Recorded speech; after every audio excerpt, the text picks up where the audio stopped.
Yeah, high fat stuff doesn't really run well with me, so I take that to make sure that I'm topped up. As you guys see, I talk with my hands a lot. How's it going, guys? My name's Richie Kirwan, and today we're going to take a look at some of the supplements taken by the Myprotein ambassador, Gabriel Say. Yo, what's going on, peeps? Welcome to my crib Say. Now, one thing to point out before we get into this is that just because Gabriel takes these supplements doesn't mean that you need to, or should yourself. Let's get started. What's going on? What's cracking? What's good? I'm Gabriel Say. I did bodybuilding, well, physique. I don't think I'm big enough to do like fully bodybuilding, but yeah.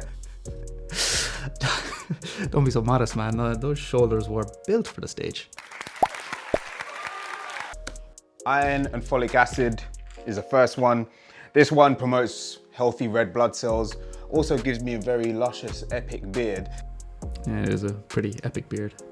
A lot of the time when you're feeling tired, it's normally an iron deficiency. For me personally, I don't feel I eat enough iron-rich foods. And I'm trying to increase that, but whilst I'm trying to increase that, I'm making sure that I've got that topped up and ready. This is true. Iron and many B vitamins like folic acid and vitamin B12 are essential for healthy blood production, and a deficiency or a lack of any of them can lead to things like iron deficiency anemia, poor hair growth, and even poor quality nails. In the UK, data from the National Diet and Nutrition Survey suggests that many people aren't getting enough iron, folic acid and vitamin B12, particularly women who need more iron due to losing blood during menstruation, and younger people who often have poorer diets. One of the common side effects of iron deficiency anemia is low energy. While everyone likes to think of iron as being the most important nutrient for preventing anemia, B12 and folic acid are absolutely essential for the formation of hemoglobin, the red iron-containing protein in our blood that we use to transport oxygen around our body. A deficiency in either of those can lead to the exact same symptoms as iron deficiency. Gabriel is dead right here. Ideally, you should try to increase your iron intake from your diet with foods like lean red meat, liver, green leafy vegetables, and fortified foods like some cereals. When you can't, that's where supplements come in handy. Then we've got vitamin D, which is great for like general organ health. Also, the absorption of calcium into the bones. You want those strong bones. You don't want that osteoporosis when you get older. You most certainly don't want that osteoporosis when you're older. For anyone who doesn't know, osteoporosis is when our bone mineral content becomes less dense, which means they become weaker and more likely to fracture. There's a decent amount of evidence to suggest that lower vitamin D levels increase the risk of osteoporosis because it helps with the absorption of calcium. If it's sunny, if I go to Ghana, for example, I'm not going to be taking vitamin D, but because we live in drab England, where it's always cloudy, and even when it says it's sunny, it then starts raining. We're not getting the same amount of sun that we need, so I take that as a supplement for that reason. This is a really important point. The sun is by far the most important source of vitamin D for us because it is very hard to get vitamin D from our diet, unless you eat liver, which many people don't. And that's why more than 40% of Europeans have inadequate blood levels of vitamin D. Vitamin D has a lot of different functions in the body, and I've done a video all about its importance. So if you're interested, definitely check it out. Right, let's keep going. Then we got vitamin B12. So this one doesn't always absorb into the body properly from food, but it's great for boosting your energy, improving your memory, brain function, and as I get older, you're more susceptible to stuff like dementia, Alzheimer's, all that kind of, so, you know, keeping everything as healthy as possible for as long as possible is absolutely paramount. This is a very important point here. As a nutritionist, I often hear people saying, you don't need to supplement, just get it from your diet, but there are genuinely some vitamins and minerals that are hard to get from food, especially if you don't eat certain food groups. Sometimes, like in the case of vitamin D, taking a supplement is just the easiest way to make sure you're covering all your nutritional bases. As for B12 specifically, it's a pretty common deficiency in all populations, but especially in the elderly because of poor absorption, and in vegans because vegan foods don't naturally contain vitamin B12, unless they're fortified. In terms of brain health, we know that high levels of homocysteine, a metabolite in the blood, are related to poor brain aging, like brain shrinkage, cognitive decline, dementia, and even Alzheimer's. Getting enough B12 and folic acid, two B vitamins, is important to keep homocysteine levels low, but we need a lot more evidence before we fully understand the possible benefits of supplements on brain health. Then you got vitamin C, which is an absorbic acid, just generally helps with the general function of your body. Vitamin C is essential for many processes in the body, including iron absorption, particularly for the type of iron found in plants. If you get plenty of fruit and veg in your diet, you're probably getting enough vitamin C. Last but not least is omega-3.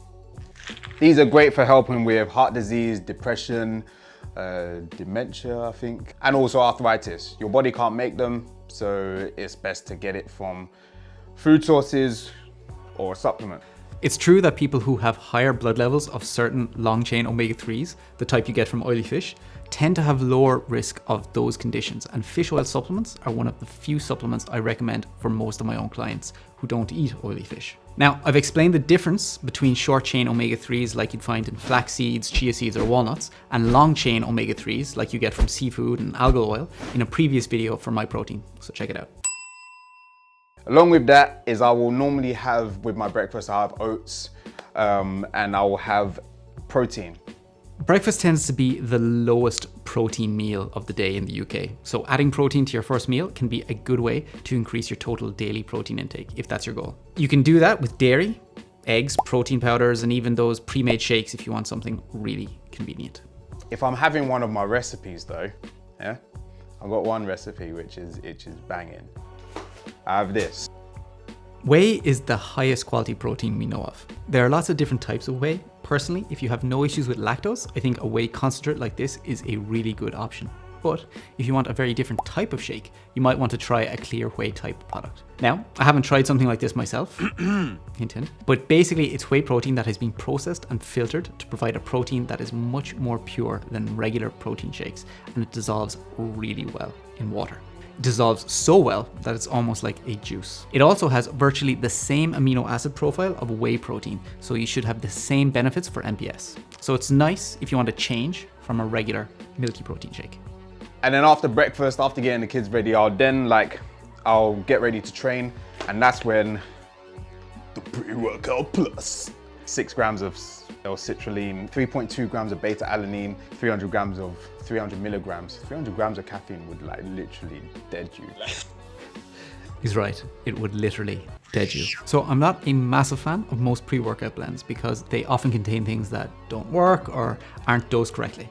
As for what does work, the real star of any pre-workout is caffeine, and this has a nice dose of caffeine at 300 milligrams. Depending on your sensitivity to caffeine, a good ergogenic dose is around 3 to 6 milligrams per kilogram of body weight. So if you weigh about 70 kilos, that's 210 to 420 milligrams of caffeine. And just for a little context, an average cup of coffee often has around 100 or so milligrams of caffeine or less. Caffeine helps performance by reducing sensations of fatigue and allows us to push harder than we would otherwise. L-citrulline is a supplement with some decent research behind it, and it helps to release nitric oxide in your blood, which causes your blood vessels to dilate, which may improve blood flow. That extra bit of blood flow might help performance in the gym a little by allowing people to do a few more reps than they would normally.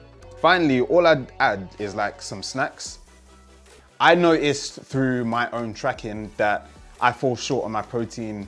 When you're trying to juggle 100 things a day, it slips your mind. So instead of grabbing a cookie from Maryland, I'll grab a cookie from Myprotein and top up my protein. Top up my protein with Myprotein. You're flippy. Anyway. So he's made a good point here about protein bars or protein snacks. Do you need them to get enough protein in your diet? Absolutely not.